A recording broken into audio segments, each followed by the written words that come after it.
창세기 27장 5절에서 12절까지 말씀. 창세기 27장 5절에서 12절까지 말씀입니다. 제가 이제 성경, 구약 성경 38쪽의 말씀 제가 봉독합니다. 이삭이 그의 아들 에서에게 말할 때에 리브가가 들었더니 에서가 사냥하여 오려고 들로 나가매 리브가가 그의 아들 야곱에게 말하여 이르되 내 아버지가 내 형 에서에게 말씀하시는 것을 내가 들으니 이르시기를 나를 위하여 사냥하여 가져다가 별미를 만들어 내가 먹게 하여 죽기 전에 여호와 앞에서 내게 축복하게 하라 하셨으니 그런즉 내 아들아 내 말을 따라 내가 내게 명하는 대로 염소떼에 가서 거기서 좋은 염소 새끼 2마리를 내게로 가져오면 내가 그것으로 내 아버지를 위하여 그가 즐기시는 별미를 만들리니 내가 그것을 내 아버지께 가져다 드려서 그가 죽기 전에 내게 축복하기 위하여 잡수시게 하라. 야곱이 그 어머니 리브가에게 이르되 내 형 에서는 털이 많은 사람이요 나는 매끈매끈한 사람인즉 아버지께서 나를 만지실진데 내가 아버지의 눈에 속이는 자로 보일지라 복은 고사하고 저주를 받을까 하나이다. 아멘. 오늘 이 말씀 가지고 축복의 필요 조건, 축복의 필요 조건이라는 제목으로 함께 말씀을 나누기를 원합니다. 오늘 여기서 볼 때 정말 이삭이 축복한 대로 정말 야곱이 축복의 삶을 살았나 라고 하는 부분도 있고요. 만약에 야곱을 축복 안 하고 에서를 축복했다면 정말 에서가 이 이삭의 축복으로 그가 야곱이 누렸던 그 모든 복을 그가 누렸을까 라는 생각을 해보게 돼요. 그러니까 결국에는 하나님의 섭리, 하나님의 인도보다 결국에는 이삭이 누구를 기도하느냐, 누구를 축복하느냐가 결국에는 하나님의 이 모든 계획과 섭리가 결국 바뀌는 인간에 의해 선택에 의해서 바뀌게 되는 것인가 라고 하는 생각을 해보게 되잖아요. 이삭은 에서를 편애했고 리브가는 야곱을 편애했어요. 그러는 가운데 이 가정은 어떻게 보면 편애로 인해서 갈라진 이런 가정이거든요. 그래서 만약에 이삭이 에서를 축복했다면 그러면 이스라엘 역사가 바뀌어서 이제 에돔으로 그 언약이 흘러가게 될까? 이런 생각을 해보게 돼요. 그래서 정말 하나님의 그 섭리 안에서 인간의 선택이라고 하는 것, 인간의 결정이라고 하는 것이 얼마나 영향력이 있을까? 그리고 이삭의 축복은 과연 그대로 되었는가? 우리에겐 정말 축복의 이런 권한이 있는가? 이런 생각을 우리가 하게 되는 그런 부분입니다. 그래서 이런 부분들을 결론내서 본다면 결국 하나님의 축복은 무엇인가? 라고 하는 질문에까지 이르게 되는 그런 부분입니다. 축복의 필요 조건 이런 제목으로 함께 말씀을 보려고 합니다. 제가 본문은 5절부터인데 4절에 이 말씀이 있습니다. 내가 즐기는 별미를 만들어 내게로 가져와서 먹게 하여 내가 죽기 전에 내 마음껏 내게 축복하게 하라. 내 마음껏 내게 축복하게 하라. 이 말은 원어적으로는 여기에서 내 영혼이 너를 축복하게 하라. 영혼이 축복할 것이다. 내 영혼이 축복할 것이다. 이렇게 되어 있습니다. 그러니까 영혼이 축복한다는 게 뭘까라고 하는 거예요.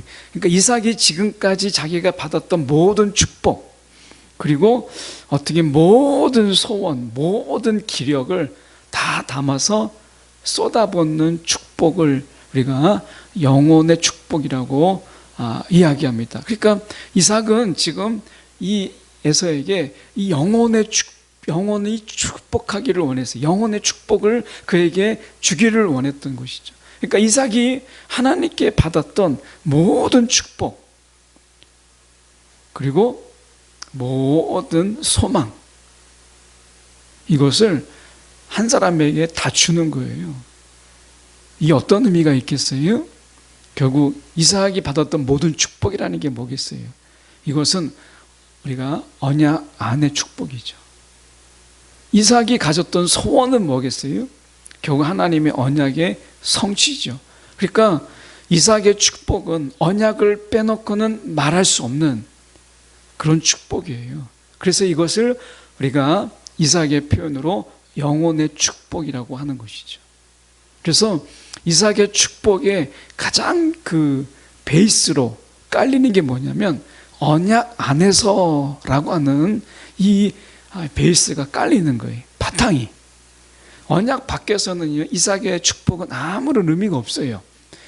결국 이삭의 축복은 영혼의 축복으로 그 언약 안에서, 하나님의 언약 안에서 축복이고 언약 안에서의 소원이에요. 그래서 지금 이삭이 이런 축복을 내가 너에게 주겠다, 이게 이제 마음껏 내게 축복하게 하라는 말의 본래적인 의미죠. 근데 에서는 이 말의 의미를 얼마나 알아들었을까? 지금 아버지 이삭은 그 언약을 바탕으로 하는 이 축복을, 영혼의 축복을 그에게 다 주겠다고 하는 이 말을 에서는 정말 몇 프로는 알아들었을까? 라고 하는 부분을 한편 우리가 살펴보려고 하는데요. 5절에 보면 이렇게 말합니다. 이삭이 그의 아들 에서에게 말할 때에 리브가가 들었더니 에서가 사냥하려고 나갑니다. 에서가 사냥. 그래서 이 당시에 이제 나이가 든 분들이 축복을 할 때 엄청난 에너지를 에너지를 다 쏟기 때문에 이 이삭은 에서가 이제 준비해 놓은 이제 음식을 먹고 자기가 기력을 차려서 그 기력을 다하려고 음식을 준비해 오라고 하는 거거든요. 그러니까 이 축복의 기도는 모든 축복과 모든 소원을 담고 모든 기력을 다하는, 이 세 가지가 다하는 모든 기력이거든요. 그래서 에서가 이제 준비해 준 음식을 먹고 자기가 즐겨 먹는, 에서가 정말 잘하는 요리가 하나 있는 것 같아요. 이 요리를 자기가 먹고 기력을 차려서 축복을 하려고 하는 것이죠. 근데 우리가 일반적인 이런 축복은 온 가족을 다 둘러서, 그래서 야곱도 있고 리브가도 있고 그런 가운데 아버지가 이 에서에게 주는 가족의 축제로 이게 축복을 해야 되는 거잖아요. 축복을. 근데 이삭은 그렇게 하지 않았어요. 그러니까 원래대로 한다면 이 축복이라고 하는 것은 야곱의 축복처럼 온 형제들이 다 둘러 있는 가운데 거기에서 하나하나 가족을 다 넣고 자녀들을 넣고 야곱의 축복을 하잖아요. 야곱의 축복이. 근데 이삭이 만약에 그렇게 했어야죠. 그러니까 이것은 엄청난 가족의 축제잖아요. 축복을 하는 거니까. 그러면 리브가나 야곱에게 공지하고 내가 이렇게 축복하겠다라고 해야 되는데 이삭은 에서를 편애해서 그렇게 하지 않았어요. 그러니까 이 인간의 편애, 이 가족의 어떻게 보면 좀 쪼개진 가정이죠. 이 쪼개진 가정을 통해서 하나님의 역사를 이루는 걸 보게 돼요. 만약에 이것이 공개적으로 이삭이 에서에게 축복하기로 공지했다고 한다면 야곱이 리브가와 짜고 어떻게 에서인 것처럼 가장할 수 있겠어요?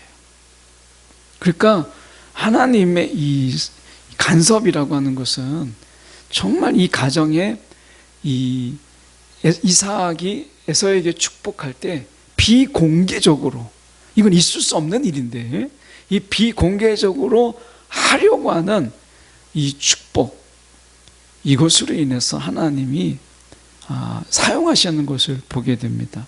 여러분, 오늘 우리가 안타까운 가정의 한 모습을 보여주지만 하나님께서 그것을 통해서도 일하시는, 역사하시는 하나님을 보게 돼요.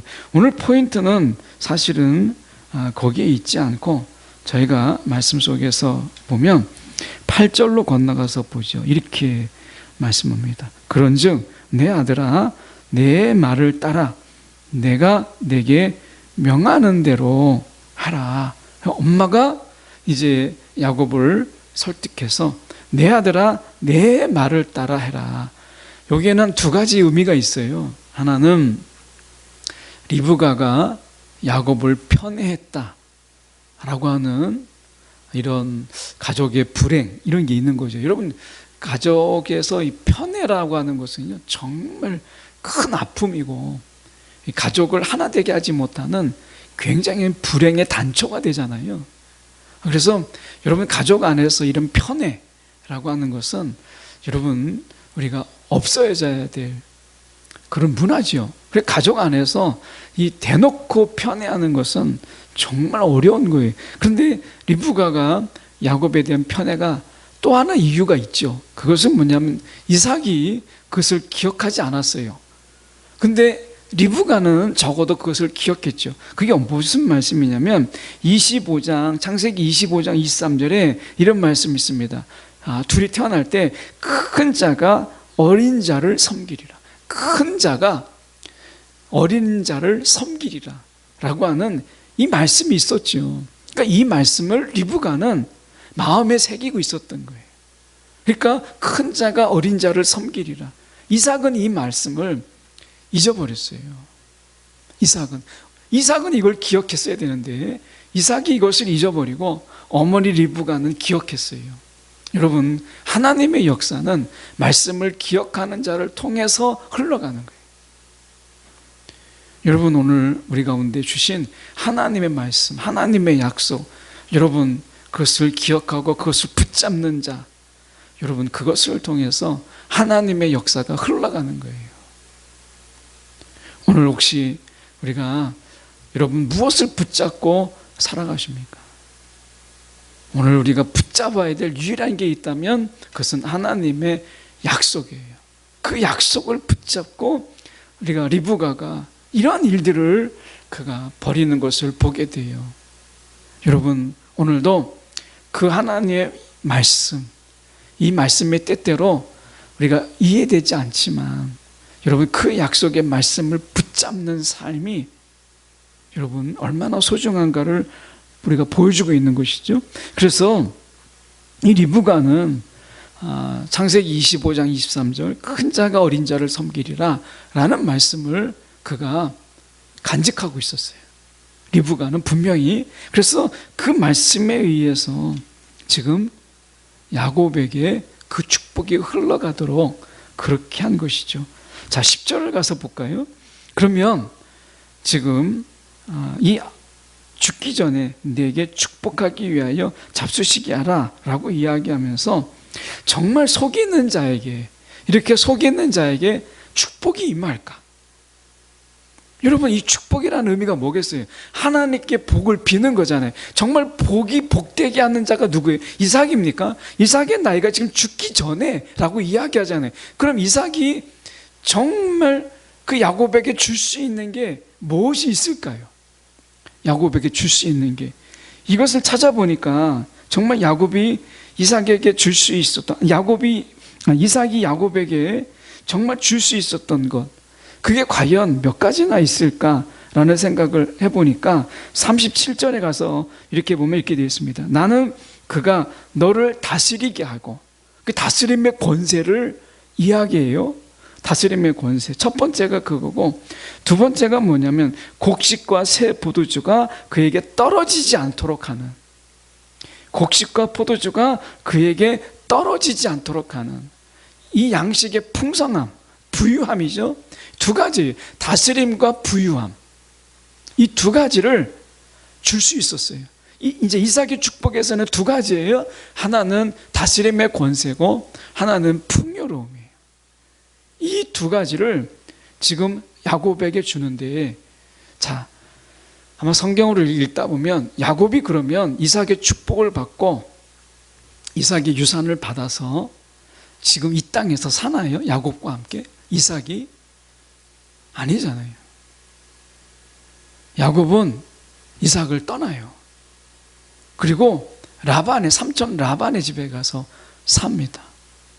그럼 실질적으로 이 야곱에게 이삭의 축복처럼 주어진 거는 아무것도 없어요. 아버지의 땅을 준 것도 아니고 아버지의 유산을 2배나 더 받는 장자권이 그에게 있어서 더 많이 받은 것도 아니에요. 결국 이 야곱이 받은 거는 결국에는 성경에 의해서만 본다면 다시 라반의 집에 도망가는 이 야곱은 그렇게 사랑하는 어머니 리브가를 그가 사라의 성전에 보지 못해요. 비극 아니에요? 야곱은 그렇게 사랑했던 그 어머니 리브가를 이 일로 인해서 다시 보지 못하는 아픔을 겪어요.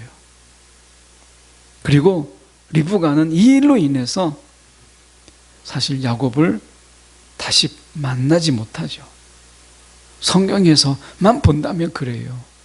그래서 어떻게 보면 야곱에게 이게 정말 축복일까? 사랑하는 엄마를 떠나서 라반에 가서 삼촌네에 가서 죽도록 고생하는 그런 삶 속에서 자기보다 더하게 자기를 속이는 라반을 삼촌을 통해서 인생의 시련을 겪고 그가 스스로 이야기했던 것처럼 자신의 삶이 정말 녹록지 않았다.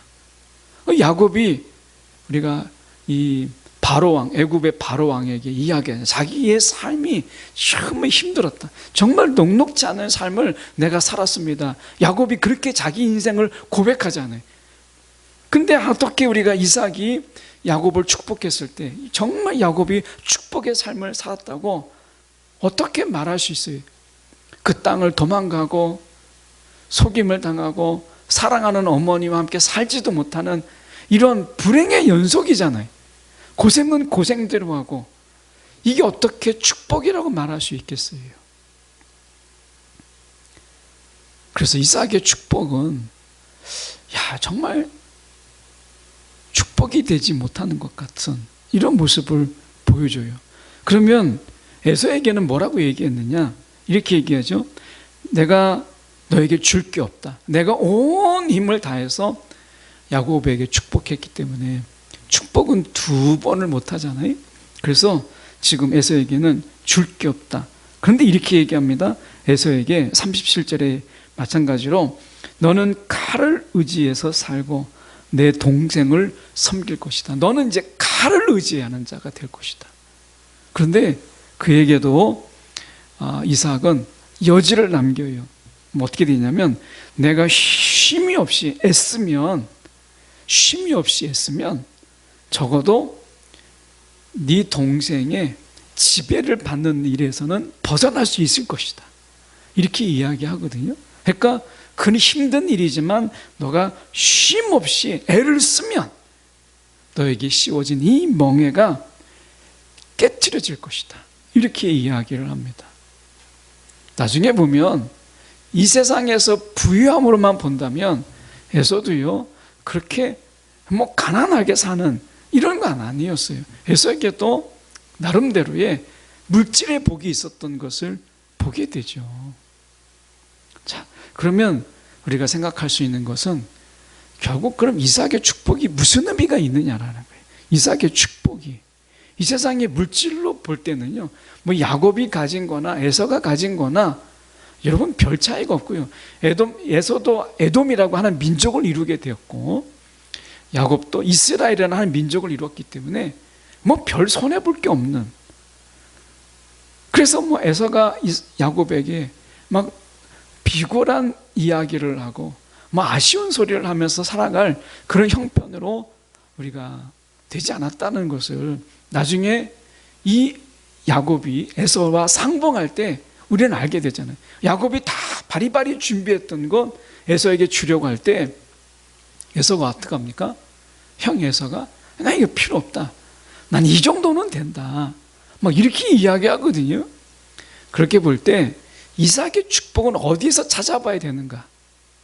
이삭의 축복의 의미를 우리는 어디서 봐야 되는가? 라고 하는 것을 우리가 생각하게 보게 돼요. 말라기서에 보니까 이런 말씀이 있습니다. 말라기서에 보면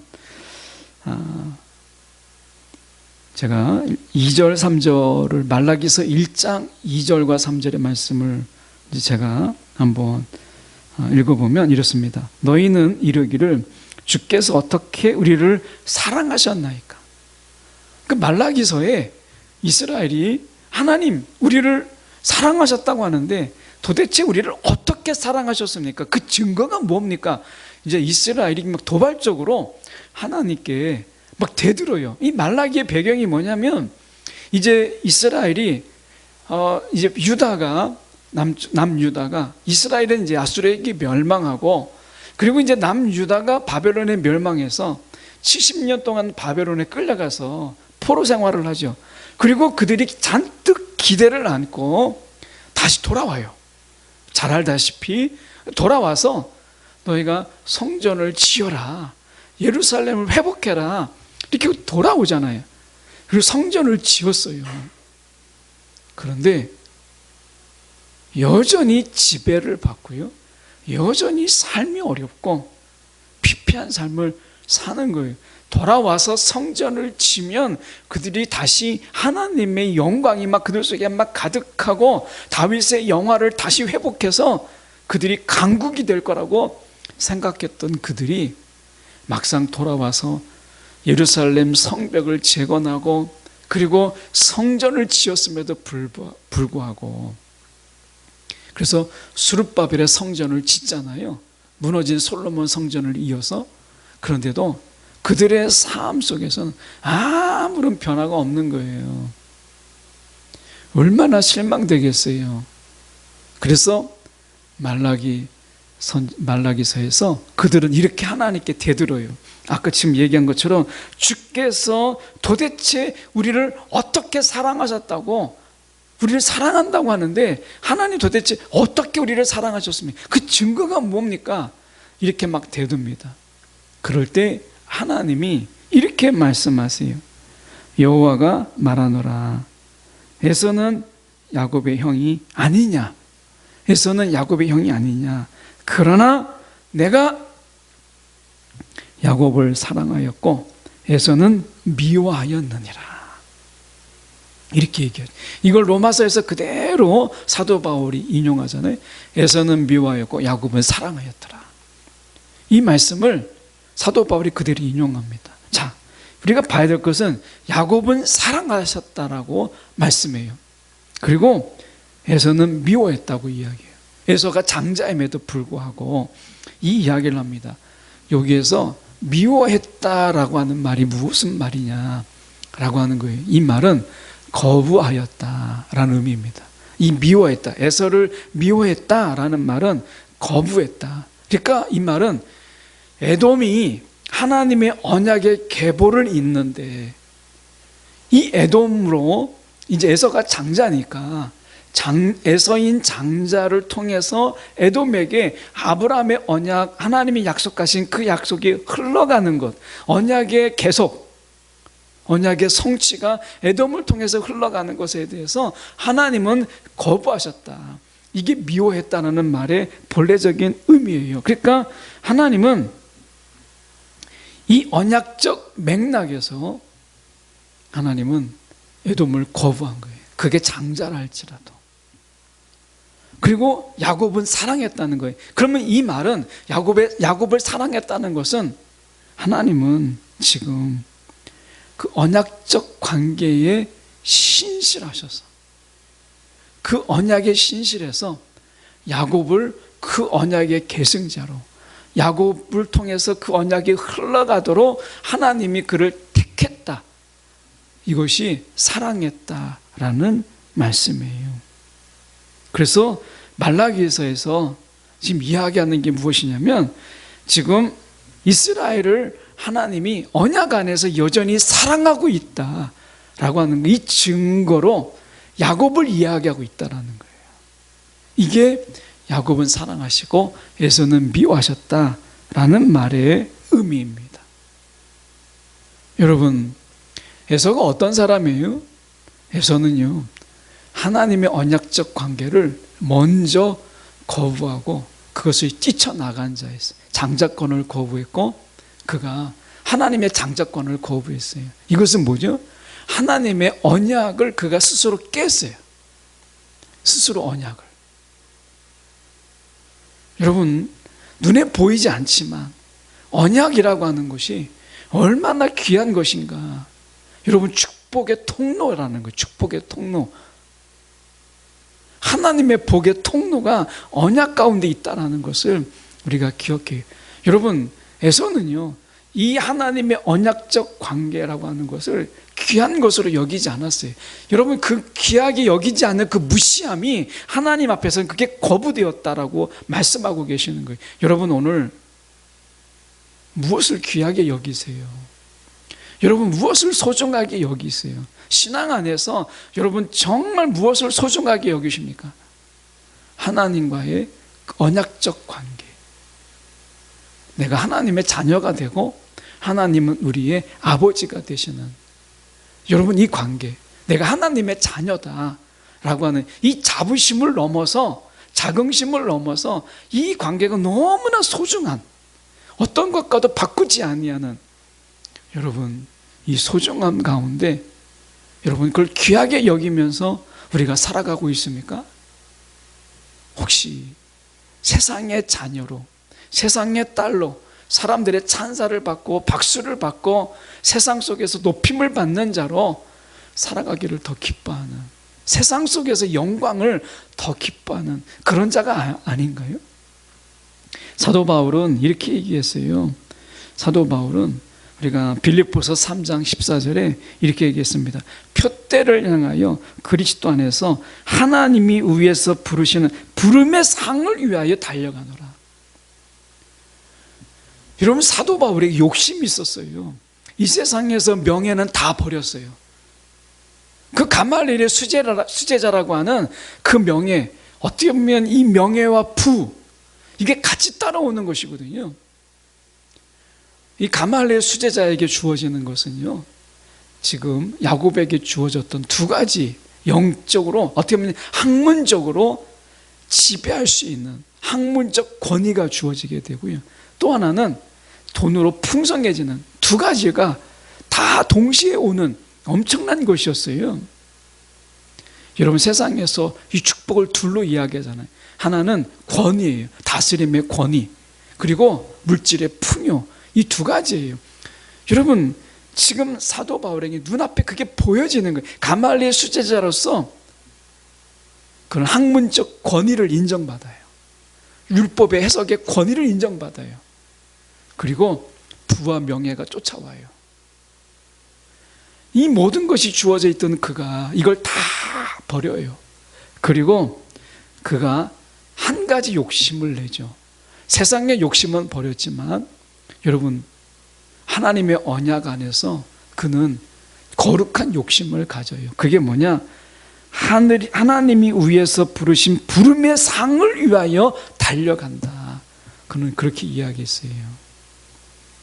여러분, 우리 가운데 욕심이 있어야 돼요. 거룩한 욕심. 여러분, 욕심이 없으면 여러분, 우리가 열정이 없는 거예요. 여러분, 오늘 야곱이 그가 적어도 욕심은 있었잖아요. 장자권에 대한 욕심. 장자권에 대한 욕심. 어머니의 부추김 속에 있었지만 그 속에서 가진 이 축복에 대한 어떤 욕심. 이것은요, 야곱이 있었어요. 여러분, 신앙은 얼마나 도덕적이냐, 얼마나 윤리적이냐가 아니라 얼마나 거룩한 욕심을 갖느냐, 이게 더 중요하다는 거예요. 여러분, 이 세상에서 여러분, 우리가 이 야곱처럼 정말 언약 안에서 거룩한 욕심을 가지라는 거예요. 거룩한 욕심. 우리는 하나님의 그 언약 안에 있잖아요. 하나님의 언약 안에. 여러분, 하나님이 그 언약 안에 있다라고 하는 것은 하나님께서 우리 가운데 예비된, 하나님이 준비된 그 많은 복들이 있다는 거예요.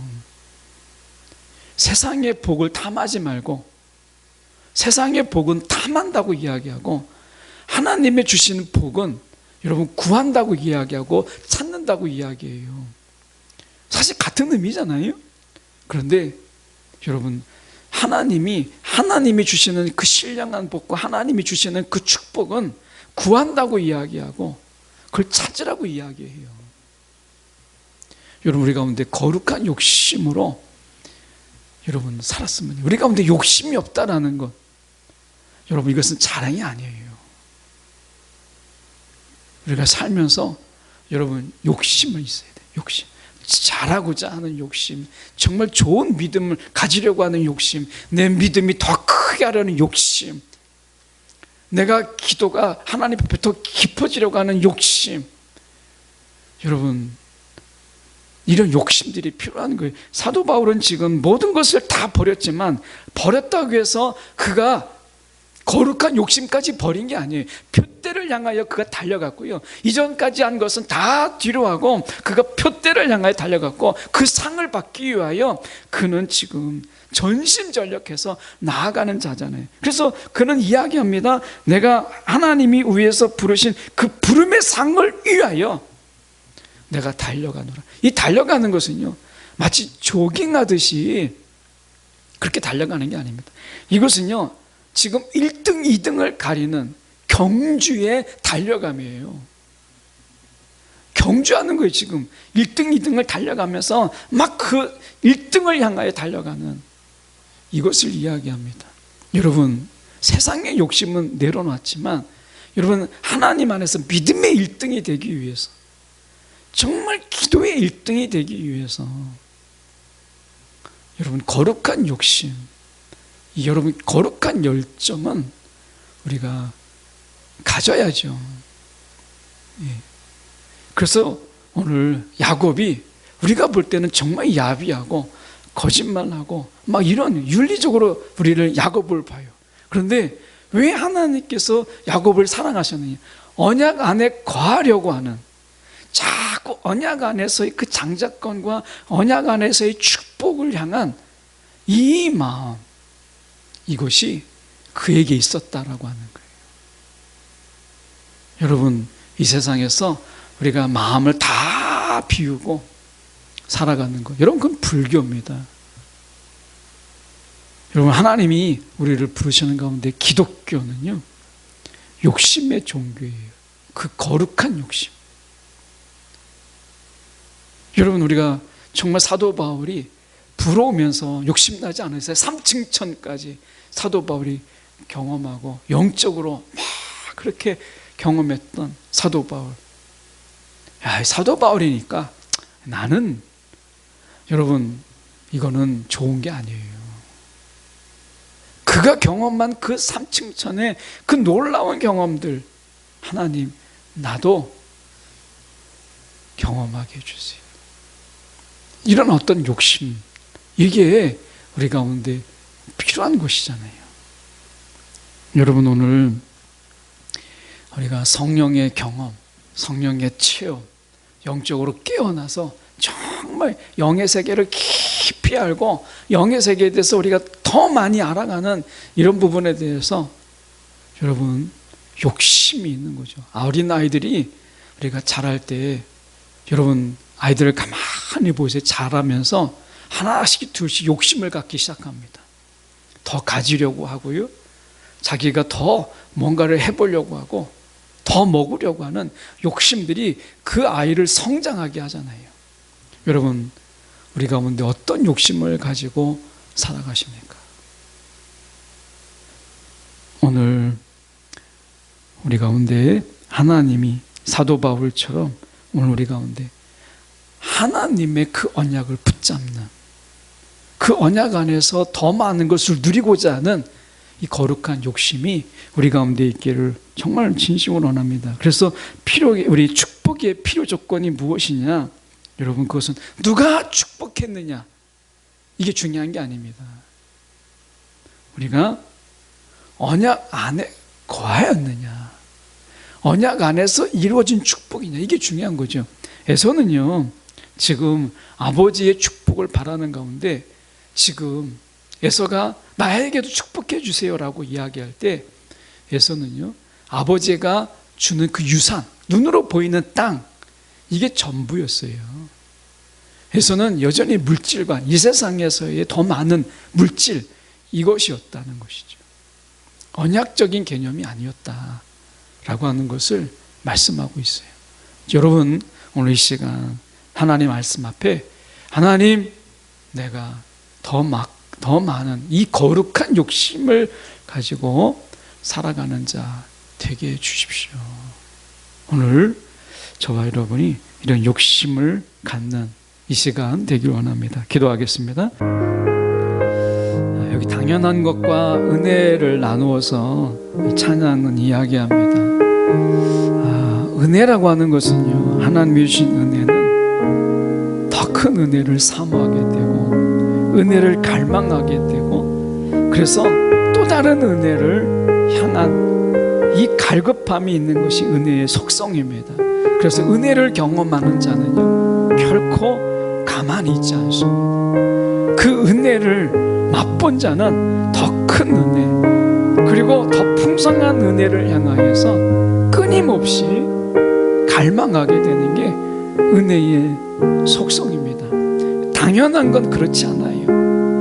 그냥 내게 이런 게 있구나, 거기에서 그냥 멈춰버리는 것, 그것을 당연한 것입니다. 당연함 속에서는 우리가 은혜의 역동성이 없어요. 은혜의 그 다이나믹함이 다 죽어버리는 것을 당연하다고 이야기하는 것입니다. 여러분, 오늘 우리 가운데 여러분, 은혜 그 말 속에 다 비우는 것, 욕심내지 않는 것, 그걸 은혜라고 생각한다면 아닙니다. 그 착각입니다. 그거는 당연한 것이에요.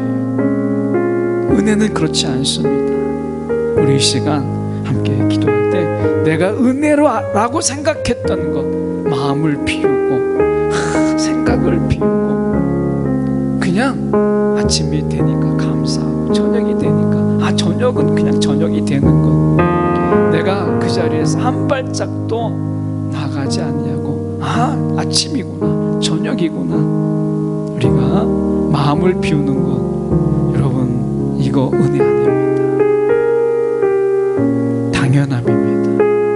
우리 이 시간 함께 기도할 때 하나님, 내가 당연함으로 역동성도 없고 어떤 추구함도 없고 거룩한 욕심도 없는 당연함이 아닌 은혜로 살게 해 주옵소서.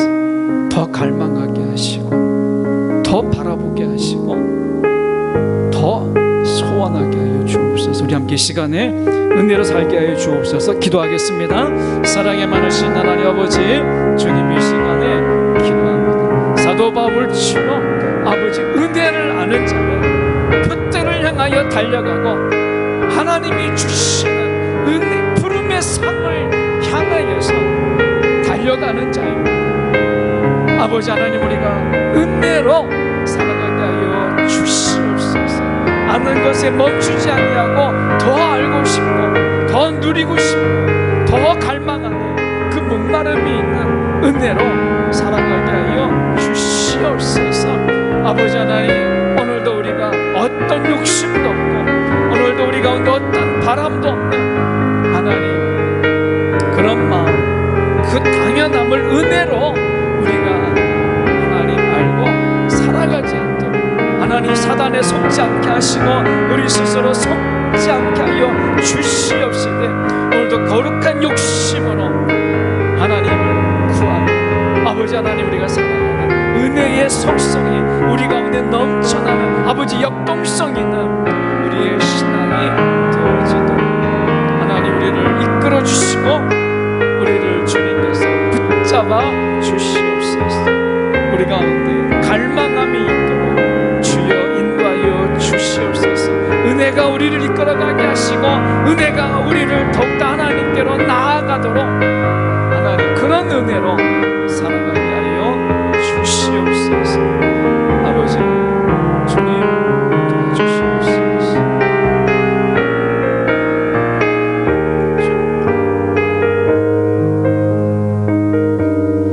사랑이 많으신 하나님 아버지, 이 시간에 기도합니다. 하나님, 미지근하고 그냥 차지도 아니하고 그냥 마음을 비웠다 생각하면서 그냥 무념무상으로 살아가는 것, 이것을 우리는 자꾸 은혜라고 생각합니다.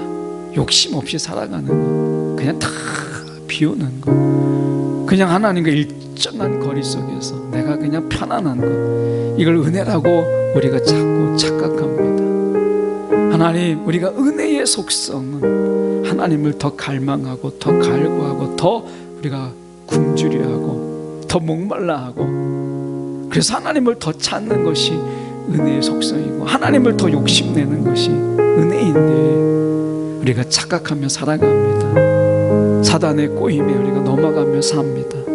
주님, 오늘 사도 바울처럼, 저 야곱처럼 정말 은혜를 향한 그 욕심, 거룩한 욕심, 그 상을 향한 그 달려가는 열정 우리 가운데 있게 하사 하나님, 당연함으로 살아가지 아니하고 은혜로 살아가는 우리 모두가 되도록 인도하여 주시옵소서.